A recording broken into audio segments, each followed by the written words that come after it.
Is that Glock? Glock. Oh no! Well, I'm tripping major nutsack right now. Oh, send it! Welcome to the world of winning. Well, welcome to another edition of the Switchback Formula 1 podcast, coming to you after the Belgian Grand Prix. My name is Graham, and joining me today, as always, I don't know who he is. He's Luke Holmes. I couldn't think of a name for you this week. Right, before you say anything, you cannot ever have a go at me anymore for forgetting to do the driver at the end like I normally do, and it being poor, for the fact you cocked that up. I honestly, I ran through the sentence, I was like, shit, I don't have a name for him. I was desperately, you could hear it, I desperately tried to search my brain for something, anything. I was thinking something short was going to come up, but I'm not very short myself, so obviously not. Damn it, I'm really annoyed by that. Yeah, you've kind of ruined this whole podcast now. Yeah, that's it. That's it. We've ruined it. We might as well cancel it now. Yeah, well, cancel it as funny you should say. We're coming at you after the Belgian. I'm going to call this the Belgian Non-Prix instead of the Grand Prix. It's the Belgian Sprint Qualifying Grand Prix. Aren't I so clever? Yes. So yes, after all the wait, after all the anticipation, we ultimately ended up with the Belgian Grand Prix running F1's shortest ever race with 2 laps under the safety car about 3 and a bit hours after we were originally supposed to get going at 2 p.m. GMT, 3 p.m. local time in Belgium. And the old adage, don't get any points on Saturday. Well, isn't that funny? Well, this might be the first time where that's been disproved in F1 because, basically, the running from Saturday's qualifying ended up determining how we finished here. So officially, Max Verstappen has won the Belgian Non-Prix ahead of George Russell, who put his car on P2 on Saturday, and Lewis Hamilton in third for Mercedes. So, there's a lot to break down here. We'll talk about qualifying, but let's talk about the race itself. And look, there's a lot of split opinion about this because I've seen in places these are the best drivers in the world. Can they not race through rain? Kind of stuff. The standard shite you see on Twitter, I suppose. But do you ultimately agree with the decision that has ultimately taken place and for no proper running in the end here? Yeah, it was undrivable. You can't have aquaplaning on a straight. That's just dangerous. They couldn't see a damn thing. So yeah, in my eyes, that should have been the decision 2 hours ago. But I digress. Yeah, we're kind of kept on our seats for a while. I mean, I got to do all sorts of things in the time they decided what they were doing. Initially, they started doing 5-minute increments, and then it just never materialized into anything proper. It looked like when they did actually get going again, it seemed like you saw the medical card go around, and you would have been forgiven for thinking things actually got better. But look, it can be deceiving. Yeah, definitely. Like I thought the medical car was gonna undercut someone. I was trying to make up many different scenarios into my head of how the medical car could have a race with itself. I was getting that bored. Well, it's unbelievable. Did have the most laps completed, I believe, of the running. The one thing I kind of thought of is I know they can't do it for all the different reasons with ticket holders and that kind of thing, but like F3 got themselves good running this morning, and they got to complete their 14-lap race. Now, albeit the first 4 or so were behind safety car, so they got about 10, 11 racing laps in. But I really think F1 should consider having some sort of ability to maneuver, their times a bit. So look, because F3 got good running, but F1, your marquee event of the weekend at Spa, got nothing for hours. Yeah, it should have been some flexibility to swap them all around or something like that. What you'd think, with that being the one that I'd say 90% of people pay for when they go. People have spent thousands on them tickets, so surely they don't really care about as bad as it sounds, saying like they don't care about F3 and W Series and Porsche Super Cup or whatever it is, they're there to see F1 at the end of the day. So surely they'd have some flexibility to swap and move things around so they can get some running in if they knew the weather was going to be a bit bad. Yeah, but look, Just move the timings further forward, something like that. yeah, and if F3 don't get their race 3 in, that's a better outcome than not getting your F1 race in. Yeah, they've had 2 races already at that point, so why do they need a third? Mm-hmm. I know it's part of the format, but yeah. I agree with you though. Like it just wasn't feasible. Like it just the conditions were not good. You could not see a thing. I think it was Hamilton talk after the race, after it was officially cancelled, and they had the traditional post race interviews with the top 3. Hamilton was saying he couldn't even see the 5 meters of the flashing lights in front. So kind of just shows you. And this was something that was mentioned, I think, by either it was Anthony Davidson or David Croft on commentary for Sky. Was if you were like any of those top 3, Verstappen, Russell, Hamilton, and you spun at any point in the track, you have 17 or so cars coming behind you who are almost blind. And I think Martin Brundle said you don't even begin to contemplate what comes after that. Yeah, that's the bit that scared me. I think a lot of people were very apprehensive before the race had even been scheduled to start with how much rain was coming down, because that kind of accident, as we saw in the W Series earlier on in the weekend, a very scary crash at the top of Eau Rouge and Radillon. So if they're aquaplaning in the middle of the straight and they've got 5 meters of visibility, it's just not safe at all, is it? We had warnings all weekend between the W Series. The W Series you could even put an asterisk a little bit beside because the rain kind of came and they were on the wrong tires. Yeah. But you had your warning signs in F3. I don't know how Kai Colette didn't end up going off there at the top of going across the track like he did onto the grass. That was a brave and stupid thing at the same time. So that could have easily been a crash. We had Norris go off yesterday. Now, even like he said, Norris is on motorsport.com said that he didn't think it was taking too much of a risk. So he actually put it down to more of a mistake than anything else. I was him speaking yesterday. So, but there were warning signs all weekend about, and that's the place you would fear the most. Obviously, an accident happening at such high speed, given at the top of Eau Rouge and through Radillon there. Yeah, and with it just being completely blind as well. And then anything can happen without them barriers to set up, which has been a major issue the last few years with you hitting the inside barrier and then you're being chucked back onto the racing line. That's not something you want to stumble across at all when you're going pretty much flat out up the hill. That's like, look, we saw a fantastic camera view of Fernando Alonso on his visor cam, and how blind you really are at the top to what's coming out at the top of Eau Rouge there and that Radillon. Like that, and that was in dry conditions. Could you you can't even begin to contemplate what that might be like in the wet. Yeah, it looked uneasy in the dry, like never mind in the wet. Not even though I'd love to see a lap in the wet from that cam, to be honest. Would have been brilliant to see just like one on the out laps or something like that, just to see how bad it really was, just from the driver's perspective. And we would have got a really good idea. You wouldn't be able to see anything. Yeah, you know what I mean though, like. Yeah. Look, I just want to put this out there for the people that wanted this race to go ahead despite the conditions. I saw live what happened in 2019 in F2. Antoine Hubert was my favorite young driver. I can't even begin to describe the kind of the stuff after that happened. It's something that I felt anyways. I'm sure you feel always about it as well. It's very raw, isn't it? Yeah. It's something you never ever want to see happen. I hated that day. I never want to have a similar situation pop up ever. It was bad enough when the Bianchi accident happened. I didn't see that live, but anything like that is just a no-go. When the driver's safety comes into question, racing it goes out the window in my eyes. Always should come first. Honestly, I before the race, before 2:00 today here, I was just even on Twitter, I was just like, look, I just want everyone to walk away from today.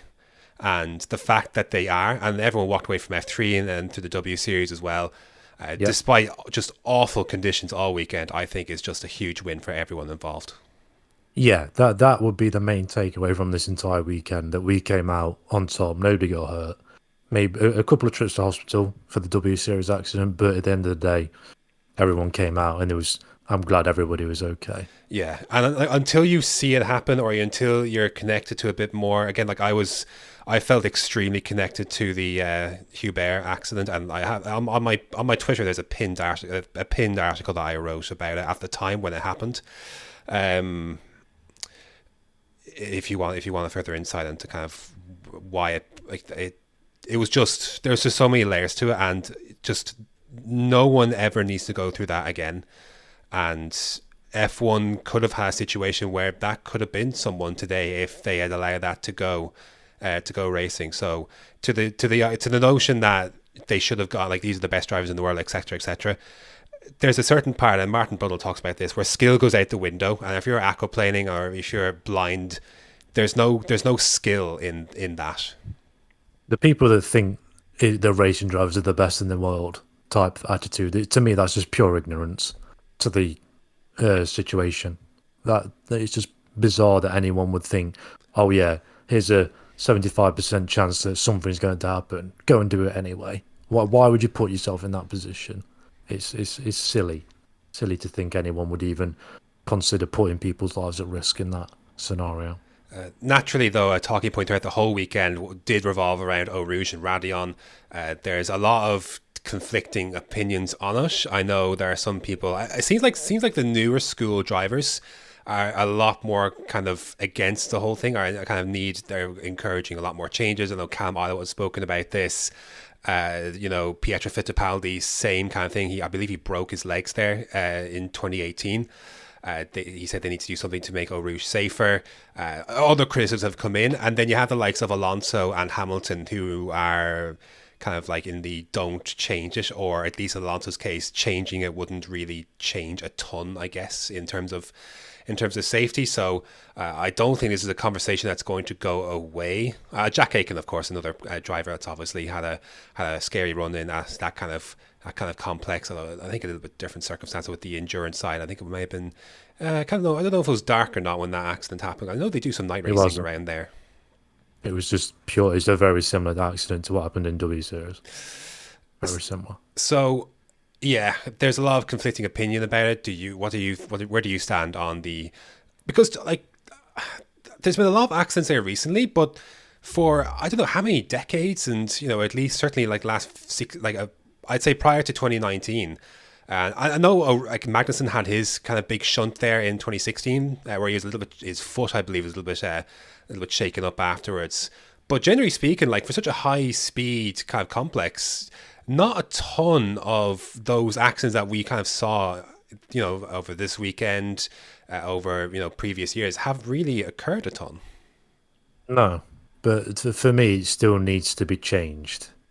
Not in the sense of the corner, it's more the barrier on the inside, like I said earlier. That needs pushing back so the drivers don't get pushed back onto the racing line. I don't know why anybody thought that was a good idea. To me, that barrier should be way further back. I know there's ditches and a hill below on the other side of the barrier, which is going to take money to obviously try and fix and bring up with a solution for the problem, but something needs to be done because it's the last few months, there's been so many accidents compared to the previous years, which for me, I don't get why there's been that many. I don't know if it's the drivers just pushing too much or it's just been a bizarre change of circumstances where they feel like they can go faster through there when they actually can't. I don't know. Yeah, I kind of feel like it's a bit of both in some ways, because I don't think the corner has rarely changed in the last... however long. Years? Yeah, like it really hasn't changed much. Like obviously, like bits of the grass have kind of moved in on the inside. There's a comparison picture between, it was Michael Schumacher, given that was the 30th anniversary of his debut in 91, and there's a comparison with like him and Mick going through Eau Rouge, and there's a bit more grass, than in one than the other, but like the corner geometry itself has rarely changed. Maybe it is, like you say, maybe it is the mentality that they can take a flat and they don't assume otherwise. I don't know. It's a really confusing one. Yeah, I'd like to see some analysis on it as to what's changed, or something like that, like a Sky special where they go in depth and talk about what they think is the problem and what possible changes could be done. But the bottom line is that the more and more accidents are seem to be happening there. I don't know. I don't really know what the story is. No, me either. Let's move on though, because we're talking about kind of the bravery aspect of things. Certainly, that was what was required in qualifying on Saturday. That's ultimately what got the points on the weekend, the half points. And I'd have to say this is an exception where you were rewarded for your bravery on a Saturday. And George Russell qualified P2. He may not have had to defend any positions for Sunday, but I think a rare situation where you really earned where you've got yourself on the grid on that Saturday, and he was obviously right up there. Yeah, I've never been in so much shock at a qualifying session as I was at the end of Q3. My word, I was running around screaming, right, what the hell is happening? I honestly thought he stuck it on pole until Max came through and obviously took it at the last minute. But Jesus Christ, what a lap! It was on used tyres as well, which was even more bizarre. Where does that lap stand in terms of all-time qualifying laps, irrespective of like we've often talked about like some of Hamilton's great qualifying laps, but that's for pole position. There are so many great the qualifying laps that may not necessarily get pole. Where do you think that one compares all time? I'd say that is, I'm going to say it's compare it to a pole position time, but that one for me is very similar to Vettel in Toro Rosso in Monza. Yeah, very, very similar. That's what I thought too. I was thinking that's the biggest shock of a qualifying session I would say since then. And even then I would say that Toro Rosso car was better than what that Williams in its respective year than what that Williams car is on the grid. I think that Toro Rosso at the time, now they ended up finishing ahead of Red Bull that year, which was hilarious. I think it's the only time that's happened, but it was still a good car. Like you had Vettel, I think it was like places like China. Vettel may have finished fourth. It was up there, like it was up there in the hands of Vettel. Obviously, not so much Bourdais, but to be fair, that Bourdais was running quite well. And then I believe there were some problems that weekend initially that were out of his control. So both cars were running well, to be fair. And that Toro Rosso in Vettel's hands in 08 was in places too. And I don't think I can't remember where exactly. I don't know if it finished fifth or fourth in the championship. I'd probably say fifth or so. But my point is that it was a better car then than what that Williams is today. Yeah, that Toro Rosso is a midfield car, back of the midfield, whereas this Williams is in the middle of the back three, isn't it? It's not the worst, but it's not the best out of the Alfa, the Williams, and the Haas. Yeah, I'd say in qualifying it's probably better than the Alfa Romeo, and in the race the Alfa Romeo is better. Yeah, it's definitely a qualifying car out of the two. Yeah, so like I'm sad I was out all Saturday. I didn't get a chance to watch it live, so I kind of missed on that kind of shock aspect of it. Apart from I popped inside to see Russell pulling up to the P2 spot, and that was my giveaway then. But I didn't get the drama that he was on pole position there for a few minutes. But yeah, he got his trophy. Top three got their trophies for the podium. They look again. Well, everyone was well deserved of that because, again, the bravery that was required, the sheer just absolute determination and grit of those drivers to nail those laps, again, they fully deserved their they fully deserved points for their efforts on Saturday. Yeah, for me, people that say that it shouldn't count, the points are bizarre. It's the FIA working in Max's favour. It's really not. If they wanted to give points out, Hamilton would have got max points in that scenario, in my opinion. But that's because I don't like Hamilton. But if they really wanted to, they could have been complete dicks about it and just given points to the top three, and like they did in the sprint race, and just done it that kind of way. Mm-hmm. They really wanted to. I know they probably wouldn't have done it in the regs and stuff, but to me, it's the points are there. They followed the rules, so they should have been given out like there was. Look, qualifying is always important, and you have to nail it. And again, that was just so true on on Saturday. So Verstappen does eat into Hamilton's lead a little bit. I think Hamilton still leads by about I think it's 3 points that they're saying after it's all said and done. I do wonder really. The big loser, I think, from all of this, I think, was Lando Norris, who was, I believe, on top in both Q1 and Q2. He was looking supreme. He was 100%. I said to my mate before he crashed out at the start of Q3, Lando's getting pole. There is just no one even close to him. He's just banging in the laps. He was looking stupidly good. I got the quote from him here. See if I can find it. I think at the end of the day, I guess my mistake and my bad, but I didn't feel like I was taking too many risks at the same time. I think it was just the conditions was so tough. That was what the quote. It doesn't make any sense, but that's what the quote is. Again, puts it kind of more down to himself than the taking too much risk in the conditions. He was the first one pretty much out there. I know Vettel was very pissed about the situation. Pulled up basically almost Senna and Comas-esque. Obviously didn't hop out. Obviously not as easy. I don't think it's as easy to hop out of these F1 cars as it was when Senna would do it. So I'm sure he would have, if he could have, would have Vettel. Oh, 100%. The way I've never seen anybody pull up at the side of a driver and sit there making sure they're all right before. Unlike the only one that springs to mind, like you said, is Senna and getting out. But it's crazy. So sadly, it does mean that Norris scored nothing on the weekend when he really had a great chance to be. Like you said, certainly podium minimum was, I think, really on the cards for Norris based on what he'd shown in the first two qualifying sessions there. Yeah, definitely one of the biggest losers, shall we say, for that race. Just as a quick note, I'm just looking at the 2008 season here. In 11 different races, Toro Rosso scored points. So yeah, they are the midfield team, and that's with the 2008 scoring system. That's pre-2010, where the top 10 scored points. I believe they would have actually had. Was it top 8 at that point? It was only top 8. Yeah, that's right. It was top 8, and then 2010 was when that came in. Just looking very quickly on Wikipedia here, I do think it's like if it was for top 10, I think they would have had 2 more events where they would have scored points.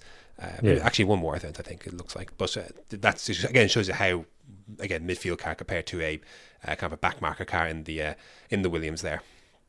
Yeah. The one of the things I was interested to develop was the penalty situation with more so Bottas than Stroll. The 5-place grid penalty did end up bumping Bottas out of the points in the end. He did qualify a measly 8th. So instead of getting 2 points, he gets nothing. So yeah, karma. I guess that's a little better than tearing through the field. And we would have started 13th. It was 12th once. I think it was actually 11th, wasn't it? Actually, once obviously Perez crashed on his way to the grid. And it was still technically 12. Was he still technically 12th? Still technically 12 on the grid, but there was a car less in front of him. Yeah. If you know what I mean. Yeah. Yeah, but I think he's classified as position 11, I think. Yeah. So, I mean, yeah, I guess that kind of worked out a little bit better. Maybe the FIA knew there was going to be weather in 4 weeks. The thing is, though, even if we did get the race under the way, Bottas wouldn't have scored points, in my opinion. Not a chance. Not in wet conditions. I think you're probably right. In dry conditions, probably. I think. Yeah, dry conditions, 100%. But I definitely think we saw an F3 the whole weekend. Like, it was very tough to overtake, even if you were quicker. It just really didn't happen. Maybe that isn't the case in F1, but I'd imagine, given Bottas' struggles in the pack this year, that that obviously wouldn't have given him much support. But speaking of, it was really obviously very timely for Russell to do this on the weekend where I qualified both Mercedes, but obviously, this is the weekend where we thought perhaps something might come. They stuck Russell and Bottas in the drivers' conference. Both were kind of coy, didn't really have much to say. Toto Wolff says that the decision's already been made. My theory is actually, now that I've thought about it, I think they just didn't want to screw Bottas on his birthday weekend by announcing the fact that Russell had his seat. Yeah, I got the same vibes, and then I also thought, it's Italy coming up soon. Kimi's probably going to announce his retirement there, if anywhere, with it being Alfa Romeo's home track. then Mercedes can announce that Bottas is leaving the team on the same weekend, type thing. Right. So, They might, again, talk about saving face cam. Instead of announcing that Bottas is replacing Raikkonen, you have Raikkonen announce his retirement, and then you can announce kind of Bottas moving. to leave the team. Yeah. Bottas knows is that he's leaving the team. He's not been forced out. He's leaving. Then that's the narrative that Mercedes are going to try and push, if anything. Yeah, this is the team. This is part of an organization that they didn't announce Ocon's kind of future until they had like the whole Stroll Ocon thing from the other year. Yeah, It was basically for the same kind of reasons. But I actually wouldn't be surprised at all if Monday, now the birthday weekend has passed, I wouldn't at all be surprised. Even if they don't announce his next move, they just announce that Russell is. I wouldn't be surprised at all, actually, if tomorrow, Monday, today, Monday, when this is posted, that he's going to be driving their car next year. I wouldn't be surprised if we get Williams saying he's not with us next year. It's confirmation. Then everybody will be like, yeah, right, it's done deal then. Or either that, or he's going to blooming Alfa Romeo. That would be the biggest shock. Yeah, like Russell going to Alfa Romeo. Yeah. That'd be gas. It makes me think like Williams isn't an option because I've got an article on motorsport.com here from Jonathan Noble and how Williams team boss Jos Capito drops a hint that Nicholas Latifi will stay with the squad in 2022. So when asked ahead of the Belgian Grand Prix if everything was pointing towards a contract extension for Latifi, Capito said, yeah, looks that way. Sorry, looks like, I would say, which is an interesting thing to say. He goes on to say that so I think he, being Latifi, learned a lot with George. As they work together, they spend a lot of time together on and off the track. So it's a fantastic relationship, and I'm sure by the end of the season, Nicky will be in that position that he can lead the team. Weird thing to say if you think that like Bottas is on the way. Yeah, but they're probably saying that and not saying it because they don't want to say something and then something happens where he doesn't end up with the team. You know what I mean? Yeah. They don't want to say something and then have to save face later. Here's the thing. The kind of argument I have to that is, like, as someone who works in sports media, I've found this to be the case. You also don't have to say it in the first place. Yeah, true. There's no reason to say that. Are you saying that as a wood machinist myself, my opinion doesn't matter? Yes. Oh, you. No, I know what you mean, though. Like, if you don't say it, then no one's going to even bring up the speculation, are they? Like, why even bring up the extra workload for yourself with that and your media team? It's a strange one to kind of suggest that Latifi could be a team leader, which says a lot about the driver they could bring in. Could be Aiken, could be... the GOAT. You know? No. Well, no, if Latifi's going to be the team leader, then to me that was basically saying, right, we're getting in the Lord himself, Mr. Roy Nassani. No, it's what did I say was I'd do if he was an F1? I said I'd do something, didn't I? I don't know, but I'm gonna have to go back and listen through to make sure I find out what it is and hold you to your word. You have to go through like 5 podcasts. You'll never find it. I will find it. Trust me. No, It'll be easy, to be fair. It'll be in the what's it one? The driver predictions, won't it? For a guess, because I think that's where it got bored. Do you have any other thoughts on? I've kind of blown through all the material here for. Perez. Oh yeah, Sergio Perez. Thank you. New contract as we. So, do you remember the last week we were talking about this like news dump week? You know, everyone's back Wednesday or Thursday or something. Like lots of news. Well, the news we got, all things considered, was a drop date for the Schumacher documentary on Netflix, which I believe is September 15th. Yep. A confirmation of what we already know, that season 4 of Drive to Survive is going to be taking place. Fantastic. Yes. A strange confirmation of Fernando Alonso for 2022 when he signed a 2-year deal last year. The only reason I think they've done that is because I bet he had an option to get out of there, or they had an option to get out if it wasn't working out. Where if like Alonso had been bad-mouthing them, or they was just fed up with how he was working with them, type thing. Such a I think strange they've just thing. activated it. Do you know what I mean? What? Like that was bizarre. Like that was absolutely wild. I can remember. I saw it and I sent you the screenshot, and we were just both flabbergasted as to what they'd done. the thing was, like, people acted as if it was great news. It's like, did you not read the release last year? That it was a 2-year, like, with I wasn't sure, but I was like, I'm pretty positive it was. like, this was a man who was very clearly at the time talked about the 2022 season, you know, and this season is basically a formality in many ways to get to that point, so that you'd already be in the team. Yeah, it's just a warm-up. That's all this is. My theory is that it was just to take the piss that basically there was no driver announcements and they'd announced something. I don't know. Yeah. Some sort of inside PR joke that Keep the everyone went PR along on with. there. Keep the Alpine PR going. Why not? I don't know. What a bizarre thing. Anyways, after that, we actually got a real announcement that Perez had been extended for the 2022 season. So Red Bull continue their current lineup. I think it's a good thing they finally stick with some continuity. I know Perez hasn't had exactly the season that would have been hoped for after the Baku win. Some of it not his fault, like Austria and that kind of thing. But Today it was. yeah, well, look, he cost the Yesterday, team. sorry. No, today, really. Yesterday to an extent, but today his mistake actually cost them points. I was more on about the podcast being posted on Monday, but sure. Oh, Yes.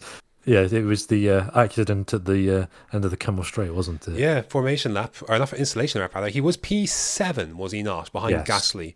So he ended up costing himself him and Red Bull costing him 3 points there for his mistake on the installation lap. So, I mean, yeah, it's like, again, the season hasn't been as great as I think everyone wanted, but I also think it could have been a lot worse. Take that win out of there, what's there in this season? Few The podium in podiums. France. It's a podium in France, isn't it? That's it. Really.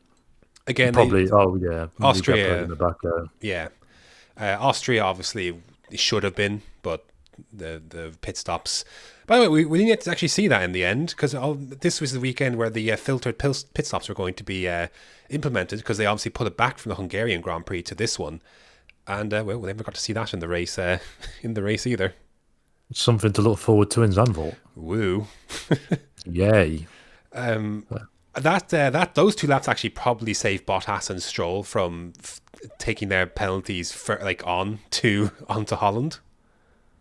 Yeah, it's got to be a race start for it to count, and obviously them 2 laps We technically got counted 2 laps as a in. race start. So yes, otherwise them penalties would have carried over. Lucky in a sense for them, because if you thought, I mean, it's not going to be very easy to overtake at Zandvoort.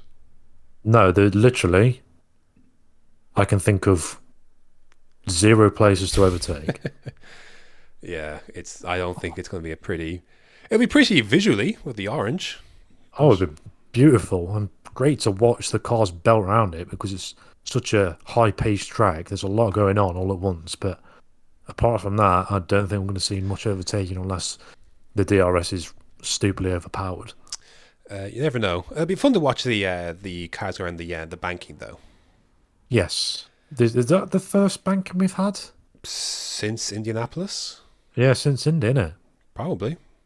Yeah, I can't think of anything else. Like a proper bank. Proper bank. Mm-hmm. Say it. Bank. No one actually ended up taking grid penalties, like proper grid penalties, in the end for engine changes. Some teams couldn't, because there's some rule in place that you can't go from your power unit 3 and then go to power unit 4 in the same weekend. There was some rule that they closed a few years back after Mercedes did that, I think for Lewis Hamilton in 2016, I believe. So, yeah, if that would have been very F1 career mode vibes. I'm at the back of the grid. Let's take another engine whilst I'm here, even though I've just put one in. So that killed the idea of Perez doing it, because they had to switch from 3. Honda say his unit is completely destroyed, and for Verstappen's PU, they say they decide not to use it in racing. But they think they might be able to repair it. I think they're going to try, but they conceded immediately that Perez's one is completely destroyed. Yeah, I think they'll get away with the Verstappen one, but Perez is set for a back of the grid start. And probably will happen at Qatar. Yes, because that was the other thing we're coming to, is F1 kind of initially there was a report from race fans about F1's kind of rejigging. And such rejigging was confirmed over the weekend. They're officially going to 22 races. this year with they had not been able to really replace the Japanese Grand Prix. So they haven't announced Qatar, but it's basically, I'd say that's basically when rather than if. But SOF1 announced it will scale back to schedule 22 races. Is not announced a venue for a single race which was being added of the 2 lost rounds, being Australia and Japan. Qatar's circuit is understood to be under consideration. The other thing of note is that, as race fans reported earlier, the races in Turkey, Mexico, and Brazil have all been pushed back by a week. F1 has indicated that the additional round will take place on November 21st, forming a double header with Brazil's race rather on November 28th, which would create a triple header with the final 2 races of the season. So F1 officially giving up on its 23 race calendar, which has been trying very hard for a long time to keep intact, but no longer. Yes. You should have sort of cut the losses a long time ago with that one. I don't think it's going to happen in these times, and I'm sure we'll end up losing one more race. Yeah, I still think Brazil is the one that's going to drop.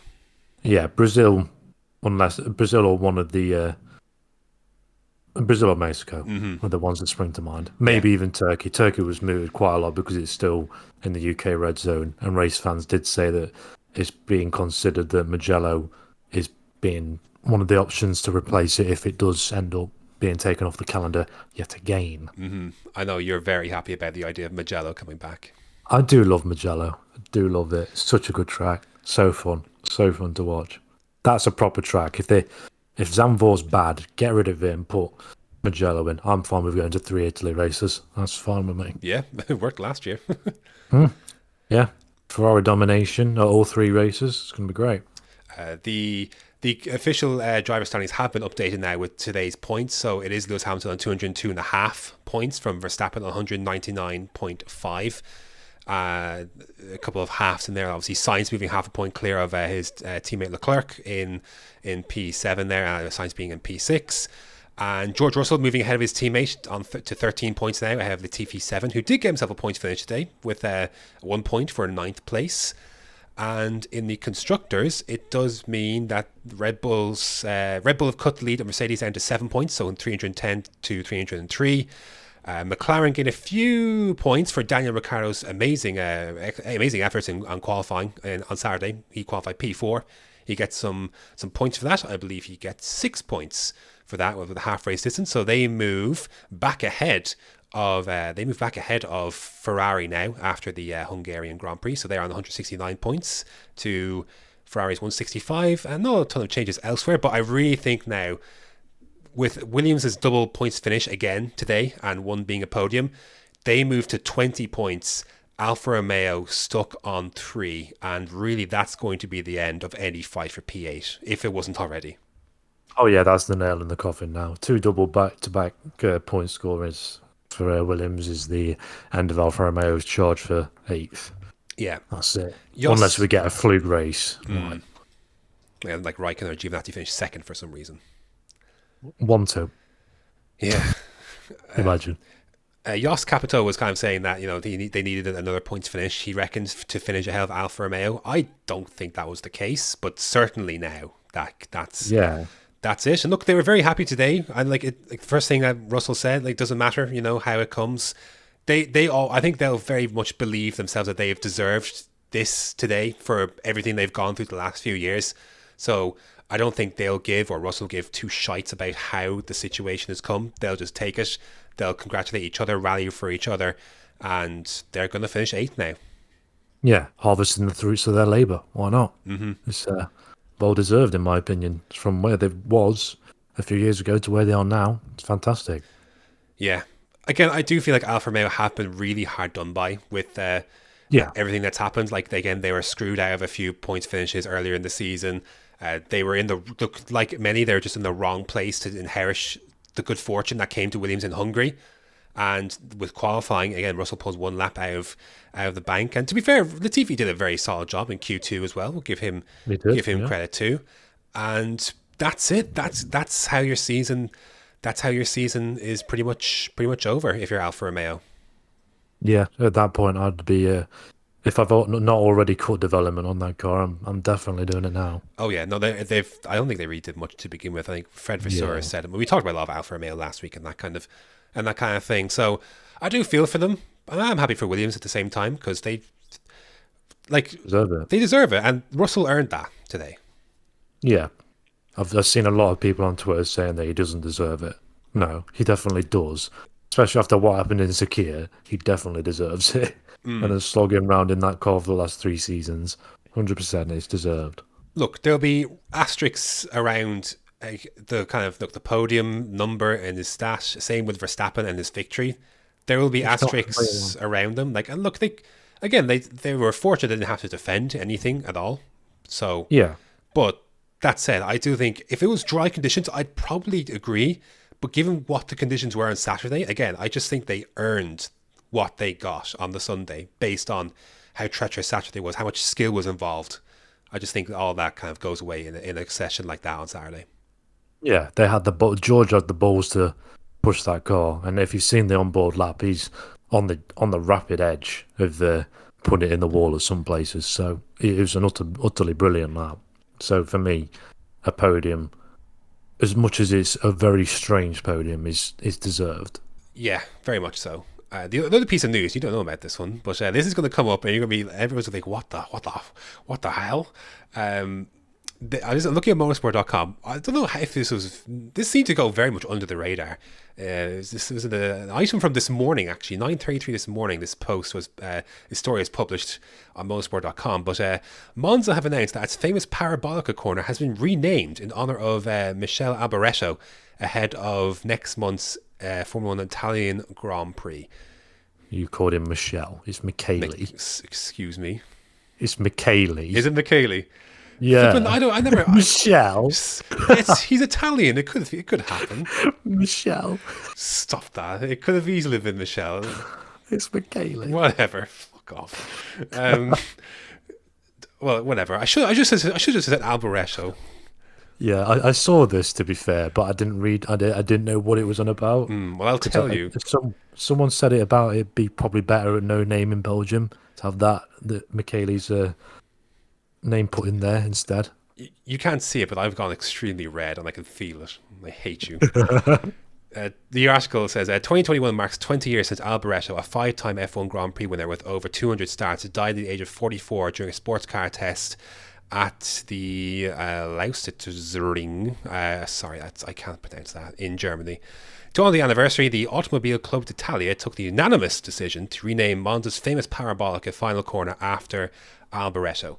The final corner of the circuit will be now known as Curva Alboreto, with a naming ceremony scheduled to take place on the Saturday of the Italian Grand Prix. So, going to be... Now, if you thought it was going to take a while for team names to get used to, like AlphaTauri and Alpine, that corner has always been basically Parabolica. That's a very famous corner on the F1 calendar. Not Racing in general. Yeah. To me. Not to do with anything with the corner really itself, like, for example, like Cops or something. It is just a round corner at the end of an iconic track. And that's really all, because you can't really overtake it. There's not a ton of overtaking that goes on there. Some, but not a massive amount. It's a very famous corner, so this is going to take a while to get used to. For me, they could have mixed them in.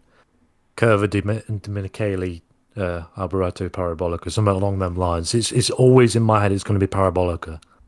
Like Aston Martin, it will always be Racing Point or whatever, Force India to me. It's one of them, innit? I just want to push back slightly on your Michelle thing, because Michelle Platini, why isn't that Michele, huh? That's French. It could easily have been the same thing here. I take it it's Italian, isn't it? And I think it's spelled slightly different because it's got an extra E on the end, if I'm not mistaken. I'm going to look at that, but it could have been either. Well, if you want to call him Michelle, then that's fine. No. But I'll call him Michele. This is where I'm wrong and you're right. Yeah. And I'll look like an idiot. But the only reason I say it's Michele is because of Crofty saying it like that, I believe. So could be wrong. He's probably wrong if it's Crofty said it, actually. Probably completely butchered it. Well, thankfully, it's the second name that has been named after the after the corners named after, and not the first. So You do know at every opportunity I'm bringing this up. yeah, I know. Every time we've got Italy in a league race in a few weeks. No, this week, in fact. This So week. you know it's being brought up. You've done it now. I hate you. I think that's basically a very given the how disorganized the race was today. I think it's only fitting that we ourselves are almost similarly disorganized. I think we flowed as decent. Flowed as well as could be expected. No pun intended, of course, for the flowed on the weather. Ha ha ha ha. Let's. This was though the start of a triple header, which continues next week at Zandvoort for the Dutch Grand Prix. So let's give some thoughts on that. I mean, Is there any to give on that? what is there to say? F1's not been around there for a long ass time. I watched a Formula European Masters Championship presented by Alpine set of races there earlier in the year, and that did not lend itself well to overtaking, and I can only imagine that it's not going to lend itself to much overtaking this weekend. So I can only imagine that, again, like Saturday, that qualifying is going to have the utmost importance. Yes, I can't wait for Crofty to bring up the classic line of Max Verstappen sends Holland into rapture, which is, if you know that quote, Austria 2019, I think. Yes, it was. So I'm expecting that. I'm full on expecting Max to win this one as well. Yeah, given what we've known, tracks that seem to prioritize a bit more downforce have seemed to suit Red Bull a bit more, especially at a track where, like, again, it's almost the opposite in a sense to this one, where there was a kind of a decision to make between, you know, your straight line speed and less of a decision to make with basically you want to optimize straight line speed essentially normally on dry conditions at Spa, and kind of that was up in the air this weekend with the weather. So, but generally speaking, like when there's not been that kind of indecision, generally speaking, that has favoured. It seemed to favour Red Bull a little bit more than Mercedes. Now we'll never know what Mercedes could have done this weekend, be it in the wet, in the dry. I like to think Red Bull would have had it covered based on the straight line aspect that everyone would have gone for, leading towards them, rather than Mercedes at tracks like Silverstone, where Red Bull optimize a bit more on downforce and Mercedes decide, right, we'll just go thin wings and just try and get it on a straight, and hopefully we'll be able to either get by them and they won't be able to overtake us. Yeah, no, that's the type of thing I would have said that would happen. Like that track, it's just going to be crank on as much downforce as possible.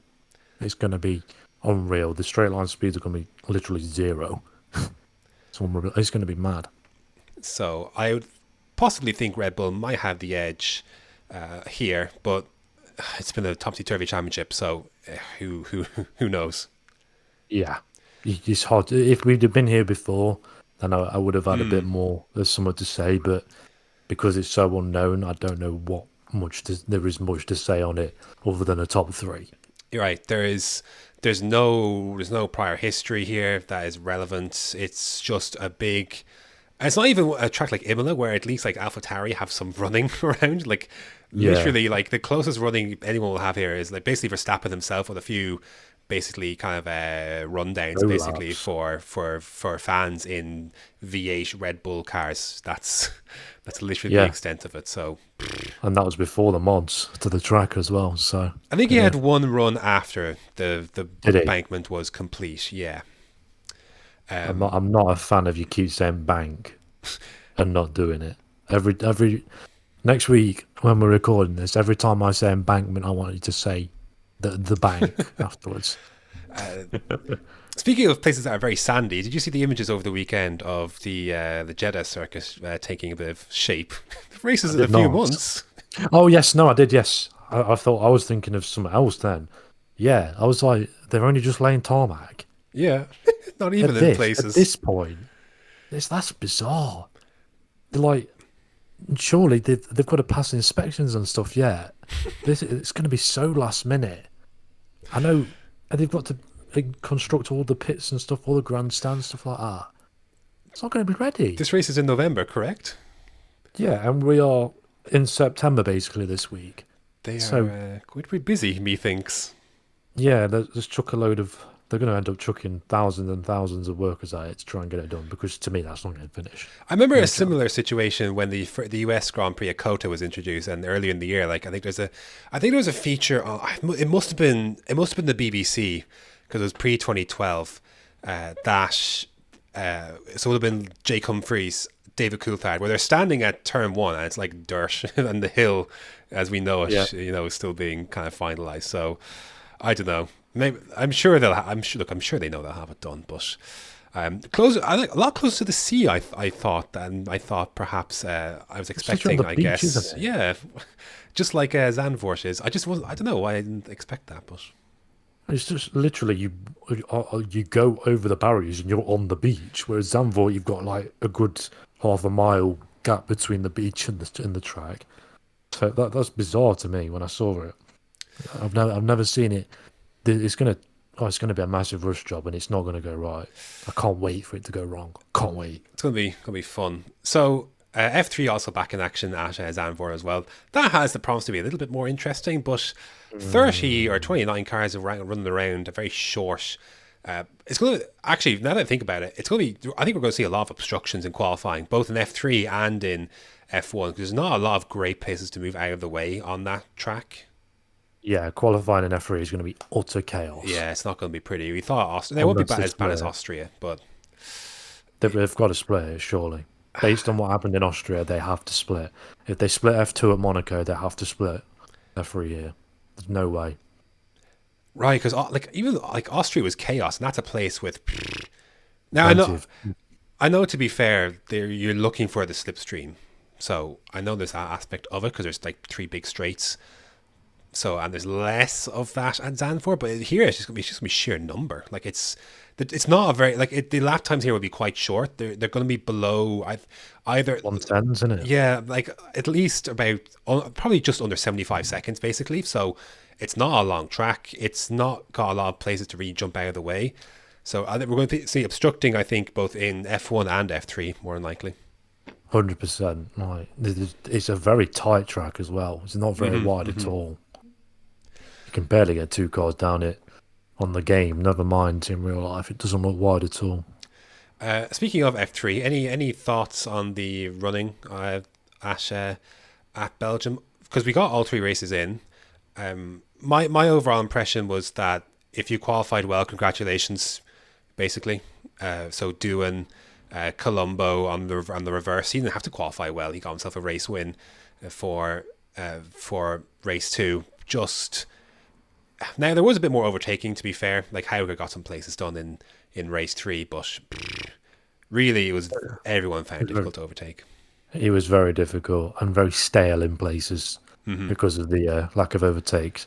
But the overall outcome I got from that is that Colombo is the GOAT. 13 seconds he pulled on everybody. Unreal. Yes, but he was gone. Who was in second place, just out of curiosity? Schumacher. So it has been very resurgent. We've praised the last few times we've mentioned F3. So, and he was a couple of seconds in front of the guys in third. So it wasn't like he was holding everybody up.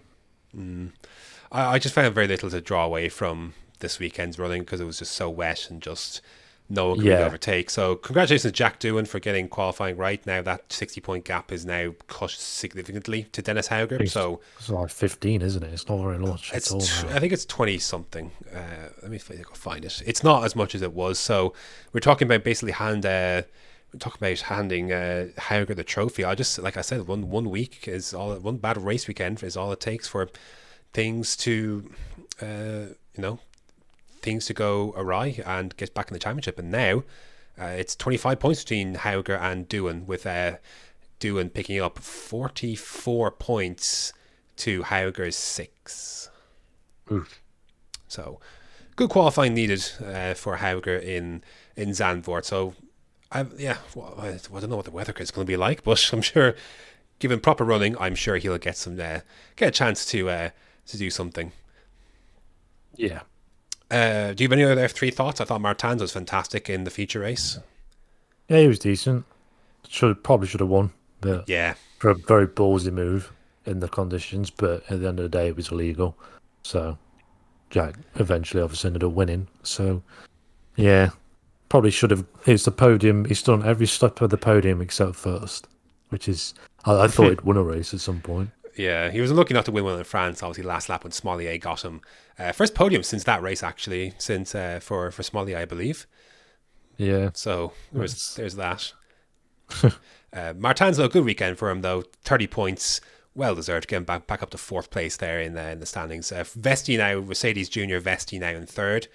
Again, not a ton of great scoring, but scored more than his rivals, other than Doohan, really, until Martin's at that at race 3. So 21 points, solid enough weekend for Vesti, but looking a bit more like I guess the Mercedes Junior, I think, was that we kind of expected.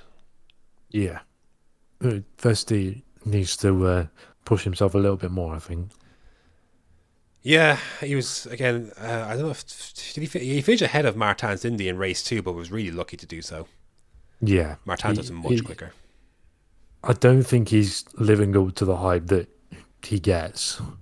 You know what I mean? He's good, but I don't think he's brilliant like Hauger is or someone along them lines. Look, with the fact that he's like the only Mercedes Junior in F2/F3, there's always going to be that little extra more expected of him. So I do think there's that, but if he finishes third, I do think Martins is a better driver than him.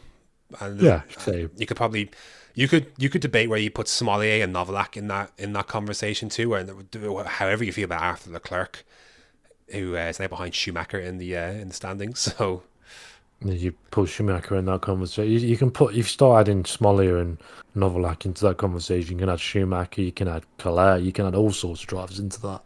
There's a big step from them top 3, well, I'd say top 2 at this point, down to everybody else. Yeah, some of it has just been pure bad luck, though. So that's it. Like, and there's so much context that's required in these junior categories at times. I would comfortably take Martins over Vesti, and the same with Leclerc for me. Yeah. 100%. So I don't know where I'd feel like Martins and Doohan are quite close. Yeah, definitely. And then it's a massive step up to Hauger. So, but you could have, again, this weekend's running won't reflect anything on Hauger. Martins' results in Austria and Hungary won't reflect anything on him. Arguably more, you could argue about like Theo Porcher and how maybe more is put on him than maybe there should be, given that most of his points are coming at Monaco where he can't overtake. So just a lot of context required on some of this stuff. Yeah. So I'm excited in some ways to see them blast around Zandvoort now, to be fair. Same. I'm interested to see what sort of scenarios it throws up, but at the same time, I'm a bit skeptical, just based on what I've seen in certain things, in certain games and stuff like that. Okay, predictions then, F1 for the Dutch Grand Prix. Go. I'll do top 5. 5? Okay. Well, yeah, top 5. Max, Lewis, Perez, Lando, Bottas. I could sense your reluctance to throw Bottas. I forgot in there. Bottas existed, if I'm honest. I'll go 3 because I it gets messy. I think Lionel. I actually think it'll be Red Bull 1-2, and I think Hamilton will be 3rd. I would agree if qualifying wasn't a thing. Just based on Checo's ability to be up there and qualifying sort of lets him down, and then he ends up flying his way back through. It's never been his strong suit. That's true. With it, otherwise, I fully agree. Like, if it was just purely race pace, I think Red Bull's going to absolutely smash it out of the park. 100%. You mean his Checoed past with the... Yes, Graham. That's definitely what I was going to say. Yes, yes. These jokes are getting worse and worse the more the podcast goes on. Good. I'm glad. I have one more for you. Race rating out of 10. Oh, which lap? Whatever you fancy. So the most entertaining bit of it for me was when I came downstairs and I'd missed the only piece of action that we got, which was Perez putting it in a wall. So that was the best bit for me. So I'm going to say a solid 1 out of 10. Very good. I thought you were going to ask me that now, to be honest. I'm a little disappointed I beat you to the punch. Well, you were sort of going off on a tangent. I was waiting for you to stop, and then I was going to ask. So I normally end up asking it. I thought you might just abandon it. No, I never abandon that. That's my only segment I have that's mine. So that was. Unless there's anything, is there anything else you'd like to add on this very messy edition of the Switchback Formula One podcast? But I think within reason. I think we've covered everything. It was very all over the place, but I think we got it. Yeah. All said that we needed to say. Yeah. Look, very messy stuff, but look, everyone's thrown out of routine basically with how they're going to do their various coverage of the race and the weekend itself, and and what to add, what and where. So, could be worse. Could be, yeah. Apparently, I'm watching Liverpool-Chelsea again right now. I don't know how that's happened. I've gone back in time somehow. Brilliant. Can you tell me so I can take Lukaku out my fantasy team? Yeah, you could tell me so I could put him in. Just saying that. All three of my strikers scored this weekend, so I all got an assist. So I'm happy. I'm telling you, I'm sat on this Callum Wilson hill, and I refuse to die. Everyone else question it. I'm like, no, he'll give consistent goals. Man still scores. I'm telling you. Yeah, get Mr. Mikel Antonio in there, and you'll be golden. I can't. He's got up too much in price. He can't be doing that now. It's too late to move on. It's too late to move on that. I chucked him in, even for how much he costs. 11 points this weekend. Bangs. Yeah. What's your fantasy football team name, just for curiosity? It's an inside joke between me and my mate, so it's called Superboc FC, which is a beer, a Portuguese beer. Oh, right. Yeah, I've actually think I've had some. Seen it. It's on the back of the FC Porto kit, and basically the joke is that it was this terrible brown kit. It looked like a big lump of shite that you used to run around in. It just got Superboc in it. It's always stuck with me. I was more of a Sagres guy. Yes. I've been to Portugal more than a few times, and I do enjoy the Sagres. I use this is just shite talk. I like it though. My fancy team names are always puns. That is the golden rule. Most people do the same. So what was it last year? All I do, I pronounce it as Stephen Bergwijn. I know it's probably Stephen Bergwijn, but what was the one before? Now, yeah, João Felix's cat food. João Felix's cat food. That is the greatest fancy team name. I will not hear otherwise. Nobody laughed at it. That's not true. I didn't. My team name this year is Billy Gilmore Girls. That one's more respectable. So, but I will forever be proud of João Felix's cat food. I'm sending you a picture of the shirt. It's terrible. For in case you didn't get the joke, there's a brand of cat food called Felix's. So yes, if you don't know that, then it's not great. So,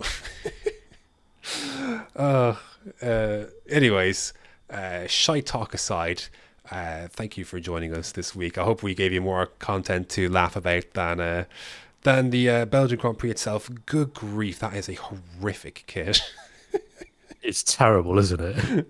I used to use that in Ultimate Team. It was hilarious. It's like the different shades of brown. Yeah, who thought? And then the blue. Who thought that was a good idea? What year? So, just for context, what year is this kit from? I think it's FIFA 17. It's FIFA 17 or FIFA 16. So is that the 16-17 season or the 17-18 season? I think it's 16-17. So it's terrible. If you require Google, I recommend Googling that. It is god awful. Whew. Anyways, thank you for joining us this week for the Switchback F1 podcast. We'll be back to you next week after what we hopefully get a Dutch Grand Prix. My name's been Graham. I've been Thierry Boutsen. And yeah, it's an actual Belgian F1 driver. No, I know. I know him. I was just trying to think if you've used it before.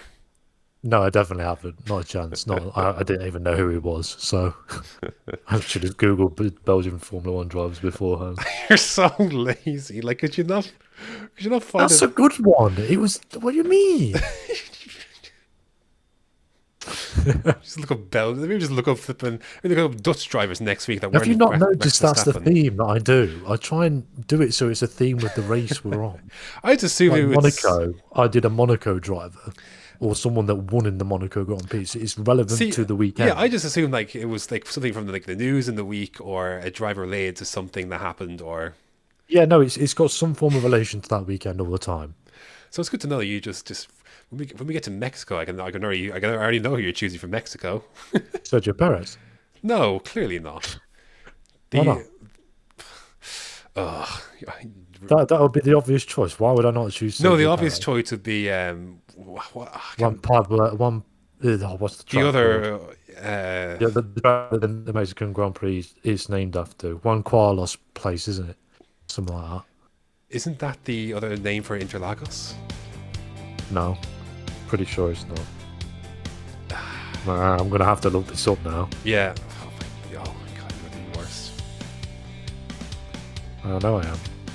You're actually terrible. Autodromo Hermanos Rodriguez. That's the one. It wasn't even close. It's basically the same. It's. Don't even try and tell me it's not. By the way, the Autodrome Jose Carlos Pace, better known as Interlagos.